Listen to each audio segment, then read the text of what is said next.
वरिष्ठ वामपंथी नेता और सीपीएम महासचिव सीताराम येचुरी का निधन हो गया।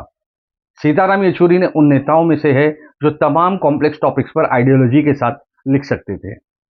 भारत की राजनीति में ऐसे कम नेता हैं जो अपने दम पर लिख सके और बहस के लिए आपको दावत दे सके। पिछले कई दिनों से उनका दिल्ली के all India institute of medical science AIIMS में निमोनिया का इलाज चल रहा था। वे 72 वर्ष के थे और उन्हें मार्क्सवादी सिद्धांतकार कहा जाता था।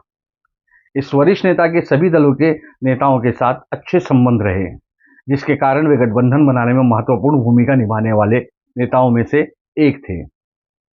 हाल ही में जब विपक्षी दल इंडिया ब्लॉक के तहत एक साथ आए तो वे सबसे आगे रहने वाले प्रमुख नेताओं में से एक थे। भारत की राजनीति के उलझे हुए तारों को सुलझाने और एक साथ जोड़ने की उनकी लंबी कोशिश रही है। भाजपा विरोधी खेमे के तमाम दलों और नेताओं के साथ उनकी तस्वीरें बताती है कि सीताराम येचुरी ने कितने ही उतार चढ़ाव के बीच राजनीति की नाव को चलाया है।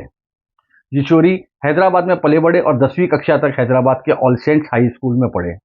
1969 का तेलंगाना आंदोलन उन्हें दिल्ली ले आया, जिसके बाद उन्होंने प्रेसिडेंट स्टेट स्कूल नई दिल्ली में दाखिला लिया और सीबीएसई परीक्षा में ऑल इंडिया फर्स्ट रैंक हासिल किया।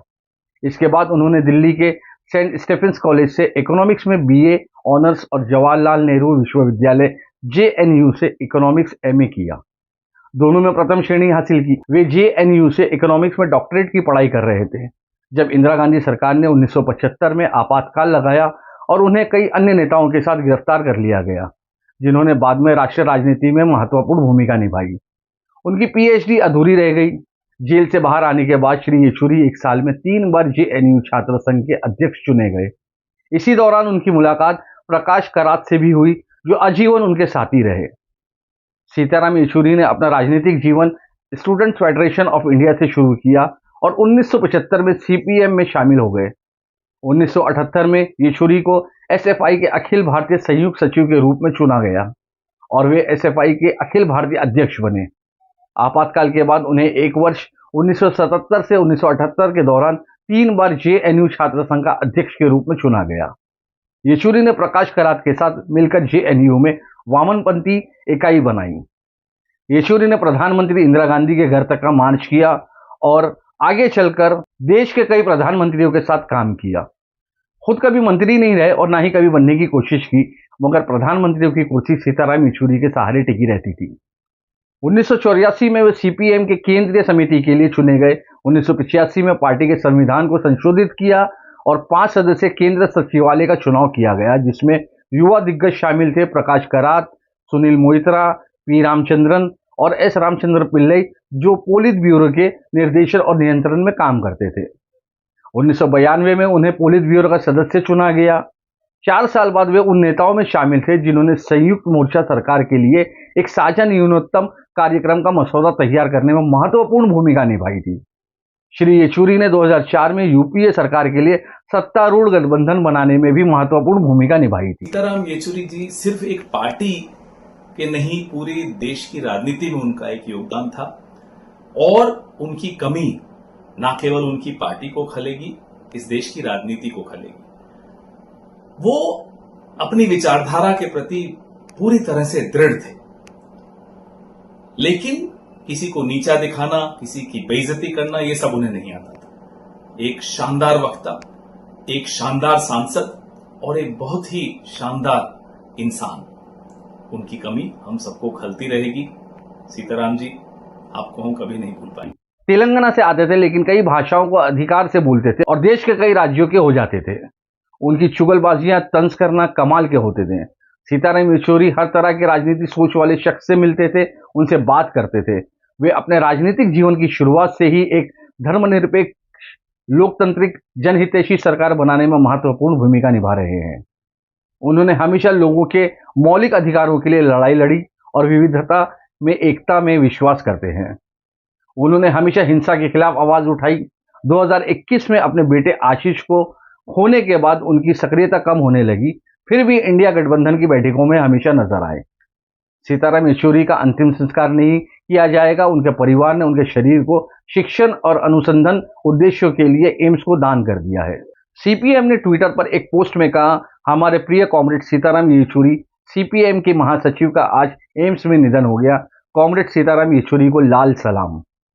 कांग्रेस सांसद और लोकसभा में विपक्ष के नेता राहुल गांधी ने अपने संवेदना व्यक्त करते हुए उन्हें मित्र और भारत के विचार के रक्षक के रूप में वर्णित किया। सीताराम येचुरी जी के एक मित्र थे, हमारे देश की गहरी समझ रखने वाले भारत के विचार के रक्षक। मुझे उन लंबी चर्चाओं की याद आएगी जो हम करते थे। दुख की इस घड़ी में उनके परिवार और दोस्तों के प्रति मेरी हार्दिक संवेदनाएं। केंद्रीय मंत्री नितिन गडकरी ने कहा कि वे सीताराम येचुरी के निधन से बहुत दुखी है। श्री गडकरी ने ट्वीट पर एक पोस्ट में कहा, सार्वजनिक जीवन में उनके योगदान का हमेशा याद रखा जाएगा। इस कठिन समय में उनके परिवार और प्रियजनों के प्रति हार्दिक संवेदना। ओम शांति। पश्चिम बंगाल की मुख्यमंत्री ममता बनर्जी ने भी अपनी संवेदना व्यक्त की। उन्होंने ट्विटर पर एक पोस्ट में कहा, यह जानकर दुख हुआ कि श्री सीताराम येचुरी का निधन हो गया। मैं उन्हें एक अनुभवी सांसद के रूप में जानती थी और उनका निधन राष्ट्रीय राजनीति के लिए एक क्षति होगी। मैं उनके परिवार, मित्रों और सहकर्मियों के प्रति अपनी संवेदना व्यक्त करती हूं। समाजवादी पार्टी के प्रमुख अखिलेश यादव ने कहा कि श्री येचुरी का निधन बहुत दुखद है। उन्होंने ट्विटर पर एक पोस्ट में कहा, भगवान उनकी आत्मा को शांति प्रदान करे और उनके परिवार के सदस्यों को इस दुख को सहने की शक्ति प्रदान करे। रक्षा मंत्री राजनाथ सिंह ने लिखा है कि सीपीएम महासचिव सीताराम येचुरी के निधन की खबर से दुखी हूं। उनका सार्वजनिक जीवन बहुत लंबा रहा और वे एक मंजे हुए राजनेता थे जो अपने ज्ञान और अभिव्यक्ता के लिए जाने जाते थे। मेरे दोस्त थे जिनके साथ बहुत चर्चाएं होती रहती थी। मैं हमेशा उन चर्चाओं को याद करूंगा। आम आदमी पार्टी के नेता संजय सिंह ने कहा है, लोकतंत्र और संविधान के हक में उठने वाली एक मजबूत आवाज, सांप्रदायिकता के खिलाफ सबको लंबबंद करने वाली अग्रणी नेता सीताराम येचुरी जी दुनिया को अलविदा कह दिया, लेकिन वो गरीबों, मजदूरों और मजलूमों की आवाज से सदैव जिंदा रहेंगे। उनका जाना भारतीय राजनीति के लिए अपूर्णीय क्षति है। कॉमरेड सीताराम येचुरी जी को सर झुकाकर लाल सलाम। कई पत्रकारों के वे मेंटर भी रहे हैं। येचुरी जी ने उन्हें देश की राजनीति को देखना और समझना सिखाया। पत्रकारों के वे विश्वसनीयता सूत्र थे। आज केवल राजनीतिक बिरादरी ही नहीं, पत्रकारों की बिरादरी भी सीताराम येचुरी को मिस करेगी, याद करेगी। सिद्धांतों पर टिका हुआ एक इंसान आज सबके बीच से चला गया। सीताराम येचुरी एक साफ सुथरे रिकॉर्ड के साथ भारत की राजनीति की कोठरी से बेदाग इस दुनिया को अलविदा कर गए। Goodbye comrades.